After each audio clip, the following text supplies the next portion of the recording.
네, 오늘 하나님이 주시는 말씀 에베소서 4장 11절 12절입니다.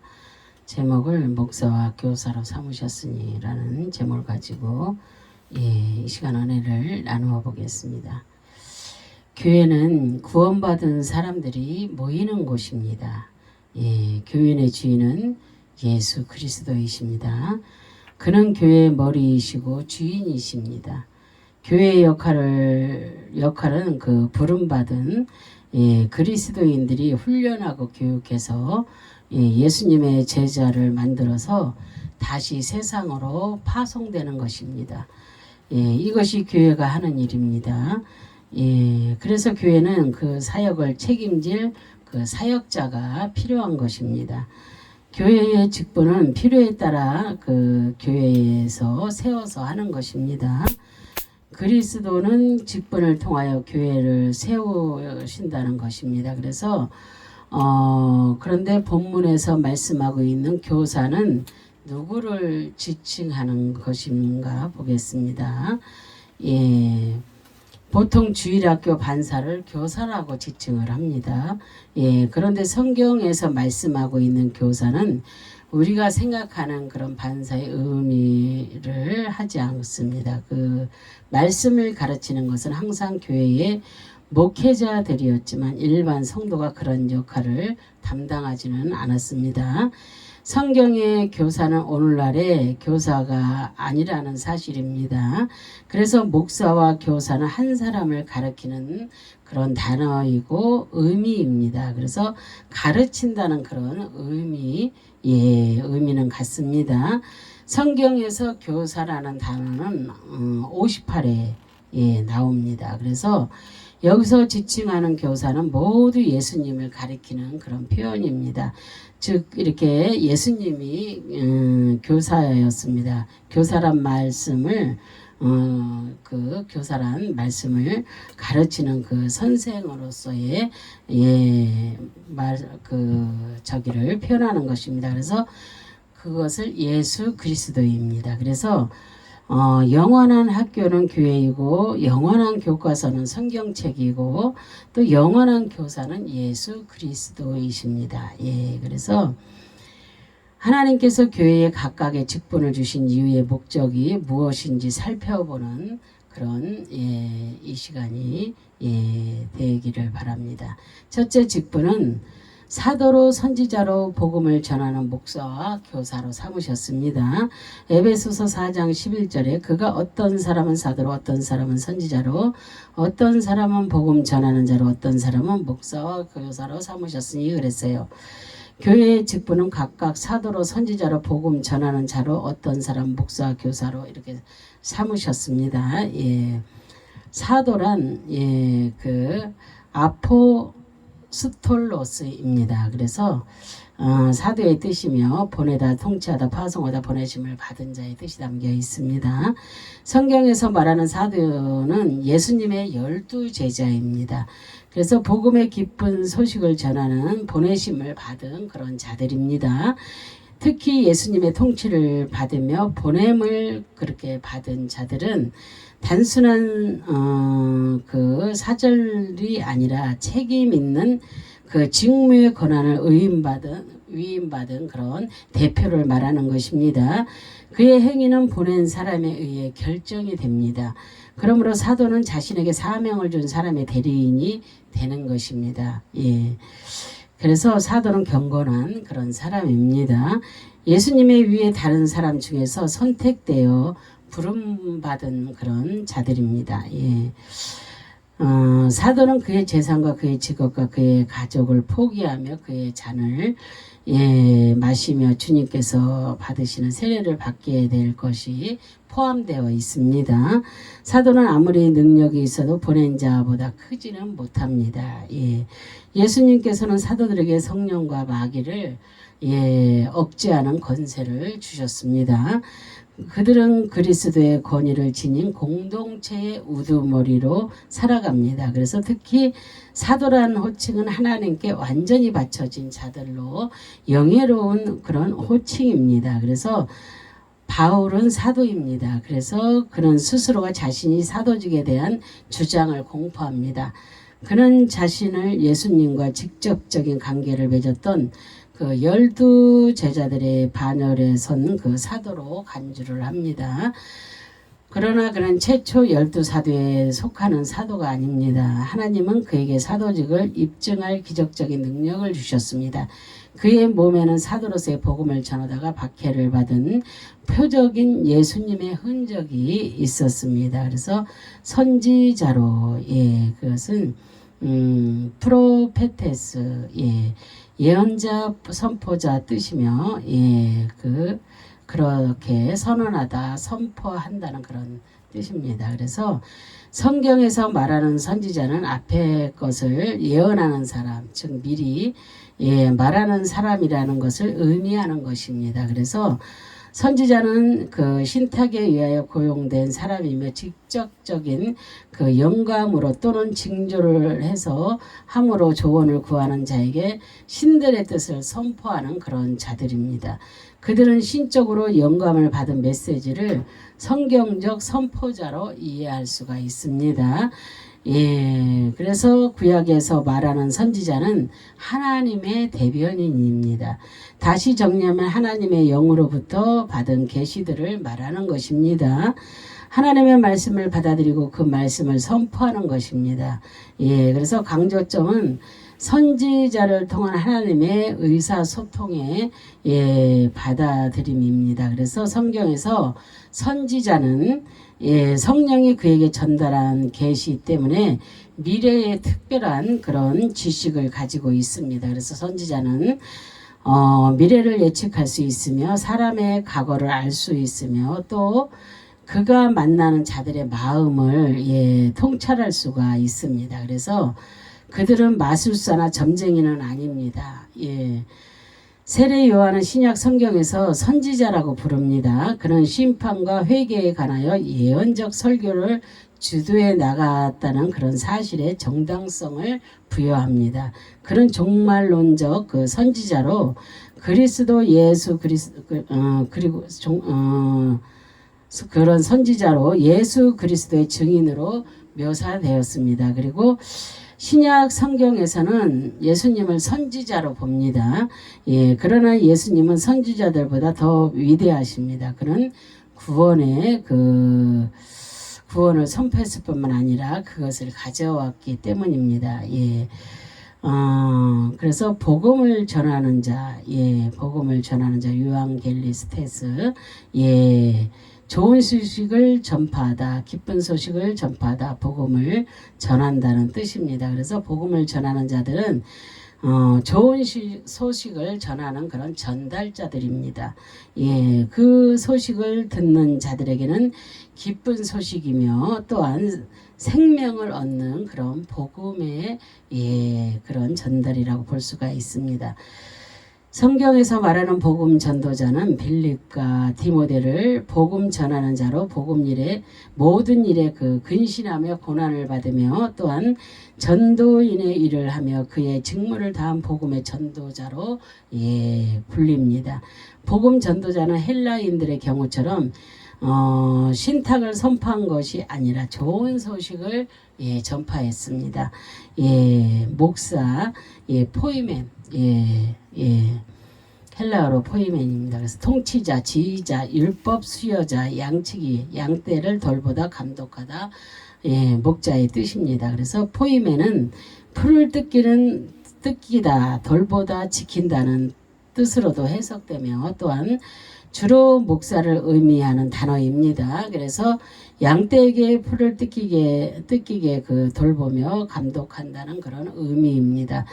고대 동방에서 초기의 목자들은 신이나 통치자들에게 적용한 그런 영예의 호칭이 되었습니다. 그래서 예수님은 목자이며 영혼의 감독자이십니다.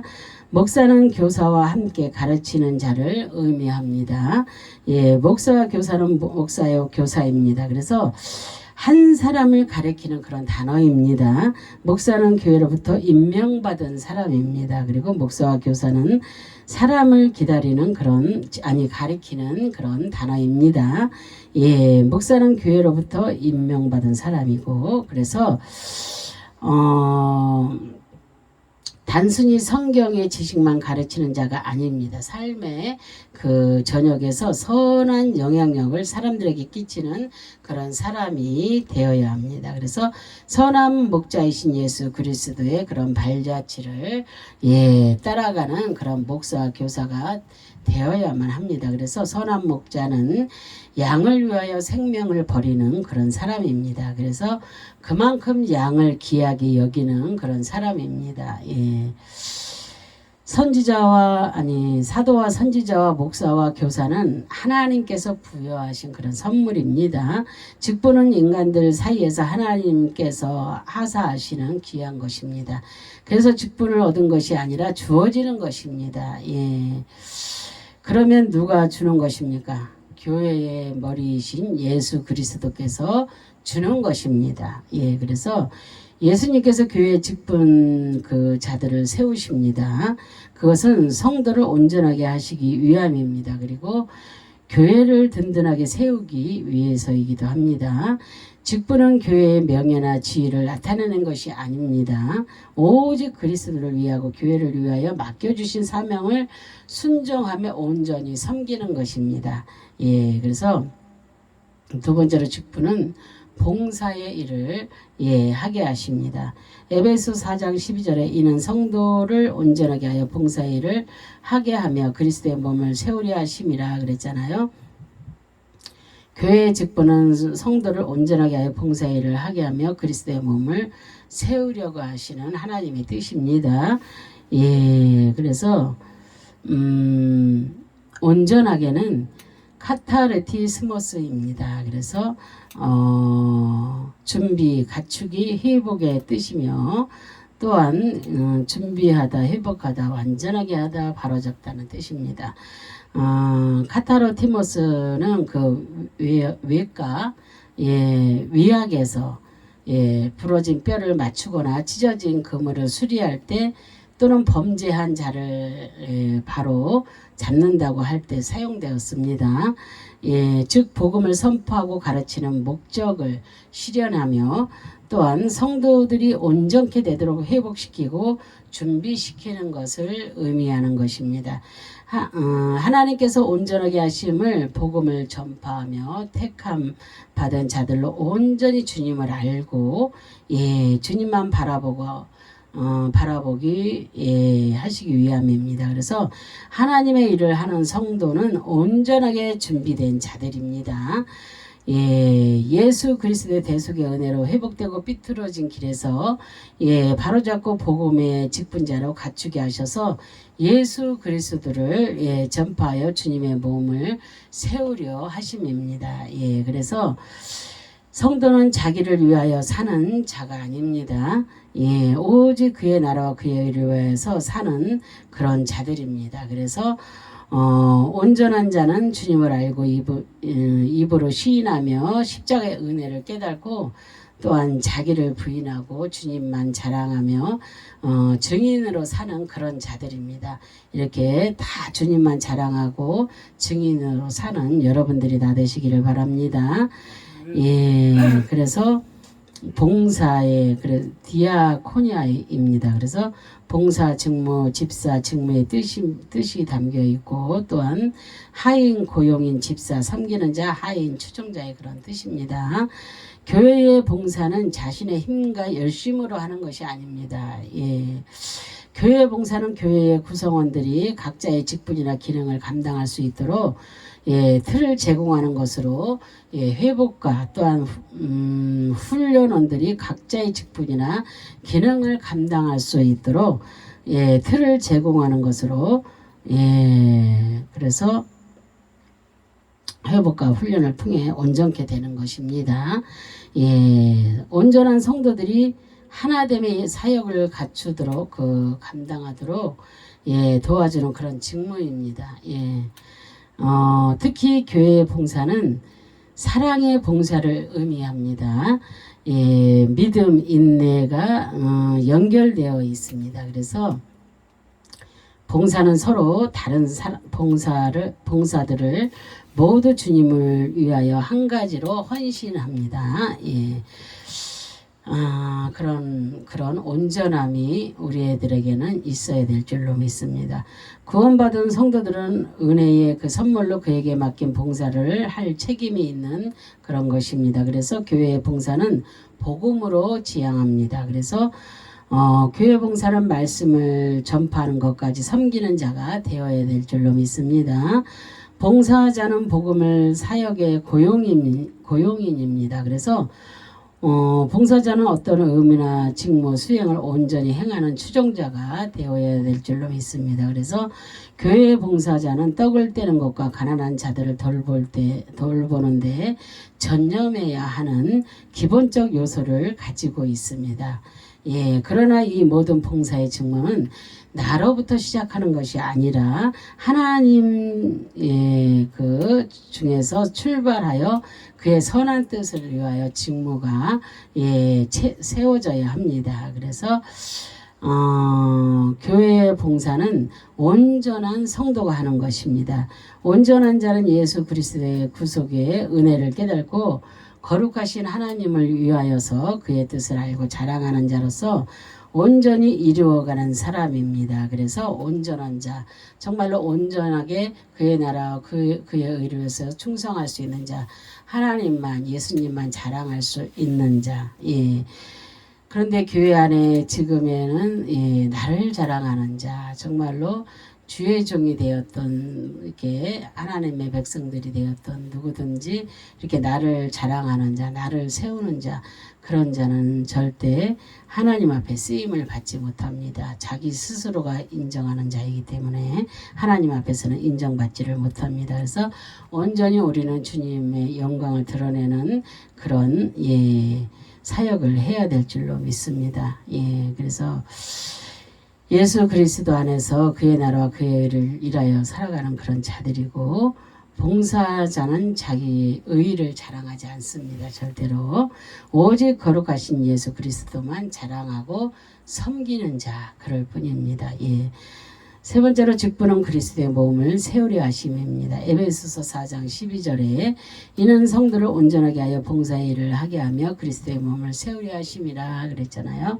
봉사의 일을 하는 성도는 온전하게 세워진 그런 사람들입니다. 온전하게 세워진 성도는 그리스도의 몸을 세우려 하나님의 뜻에 순종하는 그런 사람들을 말하는 것입니다. 몸을 소마, 육체 주건 몸의 뜻이며, 소마는 소주가 아니고 소조에서 유래되었으며, 또한 구원하다 해받지 않게 하다, 지킨다, 이익을 준다, 보존한다는 그런 뜻이 담겨 있는 것입니다. 예수 그리스도의 몸과 육체가 십자가에서 상하고 찢기고 죽음의 피를 흘릴 때 그의 백성은 기쁜 소식으로 전해지는 것입니다. 그래서 해를 받지 않고 영원한 그 생명을 얻고 보존되는 것입니다. 그래서 소조는 1차적으로 구원한다는 그런 의미입니다. 그래서 그 구원은 심각한 위험에서 강력한 힘으로 구해내는 그런 것을 의미하는 것입니다. 그래서 스스로 나올 수 없는 상태의 환경을 의미하며 육체적 상태의 위험으로부터 구원이며 영적 무지에서 벗어나는 그런 구원을 의미하는 것입니다. 또한 영원한 불목 가운데서 해를 받지 않게 되고, 또한 영생의 이익을 얻는 생명의 안녕과 또한 부유함의 의미를 받게 되는 것입니다. 그래서 그리스도의 몸은 그 복음을 상징합니다. 그래서 복음은 그의 백성을 위한 기쁜 소식이며 육체적 고통과 영적 고통에서 해방되는 기쁨을 맛보게 되는 것입니다. 그리고 그 기쁨의 소식을 들은 백성들은 그 영생의 복을 누리며 복음의 말씀을 자랑하며 세우는 그런 자들입니다. 그래서 주님의 몸을 세운다는 말은 우리가 주님을 세우는 것이 아니라 십자가 복음의 말씀을 믿는 자들이 주님만 바라보는 것이 주님의 몸이 세워지는 것입니다. 성도는 자신을 위하여 사는 자가 아닙니다. 오직 주님의 몸을 세우는 그런 자들입니다. 예, 그래서 주님의 몸은 미완성이 아닙니다. 이미 완성하시고 승리하셨습니다. 십자가에서 피 흘리심으로 완성하시고 이루어 놓으셨습니다. 그래서 그 십자가의 거룩하신 그 영광을 자랑하는 것입니다. 그리고 성도는 자기를 부인하고 주님을 자랑하는 증인들입니다. 그래서 주님의 교회는 예수님이 세우셨습니다. 그래서 천국도 예수님이 세우셨습니다. 우리는 오직 은혜로 죄 용서받고 의롭다 함을 얻어서 천국 백성이 될 뿐입니다. 그래서 갈라디아서 6장 14절에 보면은 그러나 내게는 우리 주 예수 그리스도의 십자가 위에 결코 자랑할 것이 없으니 그리스도로 말미암아 세상이 나를 대하여 십자가에 못 박히고 내가 또한 세상에 대하여 그러하니라 그랬어요. 온전하게 세움받은 성도는 십자가 위에 결코 자랑할 것이 없습니다. 우리 모두는 그 십자가의 사건만 자랑해야 됩니다. 증명해야 됩니다. 증인이 되어야 될 줄로 믿습니다. 결코라는 단어의 의미는 미래에 대한 부정적 의미를 나타냅니다. 그래서 미래에 박해가 있을지라도 십자가의 사랑은 변함이 없다는 것입니다. 이것이 온전한 성도이며 그의 봉사의 사역을 통하여서 예수 그리스도를 자랑하는 것입니다. 이것은 박해를 피하기 위하여서 십자가를 부끄러워하면서 할례를 자랑하는 율법주의자들의 그 삶의 태도와는 대조를 이루고 있는 것입니다. 세상의 시각에서 십자가는 연약함과 그 불행의 상징이지만 온전한 성도에게는 사랑의 거리가 되는 것입니다. 그래서 하나님께서 우리 성도들에게 각각의 직분을 주신 이유가 무엇이겠습니까? 그 이유는 첫째, 직분은 사도로 선지자로 복음을 전하는 자로 목사와 교사로 삼으셨습니다. 두 번째로 직분은 봉사일을 하게 하심으로 또 하게 하심입니다. 그리고 세 번째는 직분은 예수 그리스도를 세우려 하심입니다. 그래서 우리 모두 그 하나님의 청지기들입니다. 그래서 청지기는 주인의 집을 맡아보는 그런 하인입니다. 그래서 하인은 모두 주인의 뜻대로 행하는 자들이기 때문에 자기의 그 생각과 의지로 다스리는 자들이 아닙니다. 하늘 아버지의 뜻대로 가르치고 다스려야 합니다. 그래서 내 마음, 내 뜻, 내 생각을 내려놓고 오직 주님의 마음, 주님의 뜻, 그 생각을 가지고 가르치고 다스려야 합니다. 특히 목사와 교사는 말씀을 가르치는 교사가 목사입니다. 그래서 목사는 가르치는 은사를 가진 그런 직분입니다.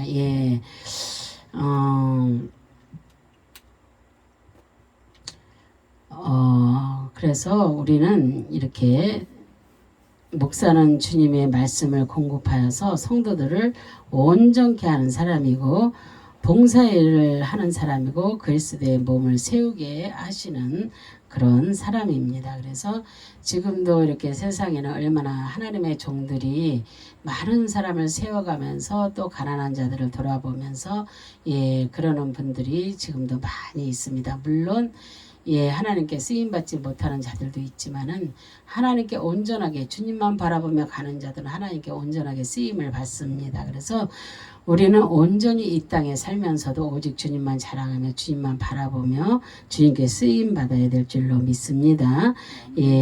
그래서 목사의 가장 중요할 일은 주님의 말씀을 그의 백성에게 먹이는 일입니다.